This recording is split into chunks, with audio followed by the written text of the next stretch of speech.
E aí, Marcelo? Agora só reta, né? Agora tá fácil, Marcelo. Mais rápido, não tem muita curva. Ah, esse que é o cara otimista, né? Não, mas é verdade, cara. Eu acho que a pior parte era essa daí que vocês já passaram, cara. Entendeu? Que tava vindo a maré de frente.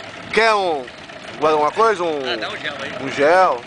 Por que não um gel? Gelzinho. O que mata é esse negócio da lama aí no baixo. Encosta muito as pernas, né? Ali atrás, vai sair com a Gelzinho, perna Marcelo. Agora não, vai seguindo. Não vai muito pro canal porque vai pegar a maré de cheio. Tá, fica no Pega canto, só né? esse... Porque a maré lá de cheio, vai fazer a curva lá e joga lá, ó. Do lado de lá. No meio do canal. Agora por aqui tá bom. Marcelo, quer mais alguma coisa? Aproveitar aí, ó. Quer mandar um beijo pros seus filhos aí? Pra todo mundo lá. Tô chegando. É isso aí. Está junto, hein? Beleza, Marcelo? Força, hein, meu? Falta pouco, hein?